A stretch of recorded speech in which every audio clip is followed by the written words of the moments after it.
నమస్తే ఫ్రెండ్స్. ఎవరైతే Kuwait work వీసాలు తీసుకొని పీసీసీ స్టాంపింగ్ ఎమిగ్రేషన్ చేయించుకొని యుద్ధం సమయంలో కువైట్కు రాలేకపోయి వాళ్ళ వీసాలు ఎక్స్పైర్ ఉంటాయి కదా, అలాంటి వారికి కువైట్ ప్రభుత్వం ఒక షాకింగ్ అప్డేట్ని అయితే ఇచ్చింది. టాపిక్లోకి వెళ్తే నిన్న కువైట్ ప్రభుత్వం ఒక సంచలన నిర్ణయం అయితే తీసుకుంది. ఎవరైతే ప్రవాసులు కువైట్ వీసాలు తీసుకొని మెడికల్ పీసీసీ స్టాంపింగ్ అన్నీ చేయించుకొని యుద్ధం సమయంలో కువైట్కు రాలేక ఎవరి వీసాలు అయితే ఎక్స్పైర్ అయిపోయాయో అలాంటి వారి వీసాను ఎటువంటి గడువు పెంచే అవకాశం లేదని కువైట్ ప్రభుత్వం అయితే తేల్చి చెప్పింది.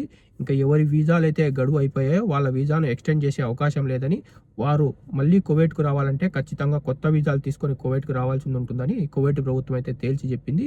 ఈ చట్టం ఏ వీసాల వారికి వర్తిస్తుందంటే డొమెస్టిక్ వర్కర్ అంటే కద్దాములు, డ్రైవర్లు, ఇంకా దివానీలో పనిచేసే వాళ్ళకు, ఇంకా ప్రైవేట్ కంపెనీలో పనిచేసే వాళ్ళకు, ఇంకా అలాగే ఫ్యామిలీ వీసాలకు కూడా ఈ చట్టం అయితే వర్తిస్తుంది. ఇంకా ఎవరైతే కువైట్కు రావాలనుకుంటున్నారో అలాంటి వాళ్ళు మీరు మీ కఫీళ్లను ఇంకా మీ కంపెనీలను కాంటాక్ట్ అయ్యి మీరు మరోసారి కొత్త వీసాలు తీసుకొని కువైట్కు రావాల్సి ఉంటుందని కువైట్ ప్రభుత్వం అయితే స్పష్టం చేసింది. ఇంకా కొత్త వీసాల విషయానికి వస్తే కొత్త వీసాలు ఇప్పుడు ఇవ్వడం లేదని, కువైట్ ప్రభుత్వం కొత్త వీసాలను స్టాప్ చేసిందని, కొత్త వీసాలు మళ్ళీ తిరిగి ఓపెన్ అవుతూనే అప్పుడు మీరు మీ కఫీళ్లను మీ కంపెనీలకు కాంటాక్ట్ అయ్యి మరోసారి మీరు కొత్త వీసాలు తీసుకొని మొత్తం ప్రాసెస్ మళ్ళీ చేయించుకొని కువైట్కి రావాల్సి ఉంటుందని కువైట్ ప్రభుత్వం అయితే స్పష్టం అయితే చేసింది. ఇంకా అలాగే ఎవరైతే చుట్టీలకు వెళ్ళి ఈ యుద్ధం సమయంలో తిరిగి రాలేకపోయారో అలాంటి వాళ్ళకైతే కువైట్ ప్రభుత్వం ఒక శుభవార్తను అయితే చెప్పింది. వాళ్ళకు ఆటోమేటిక్గా 3 నెలల గ్రేస్ పీరియడ్ను పెంచుతూ కువైట్ ప్రభుత్వం అయితే ఒక నిర్ణయం తీసుకుంది.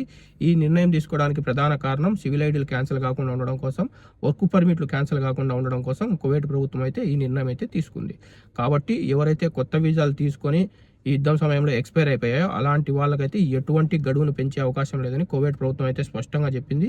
ఫ్రెండ్స్, మీకు కనుక ఈ వీడియో ఇన్ఫర్మేటివ్ అనిపిస్తే వీడియోని లైక్ చేయండి. వీడియోని మర్చిపోకుండా మన తెలుగు వాళ్ళందరికీ షేర్ చేయండి. మరో ఇన్ఫర్మేటివ్ వీడియోతో తర్వాత వీడియోలో కలుద్దాం. Bye bye.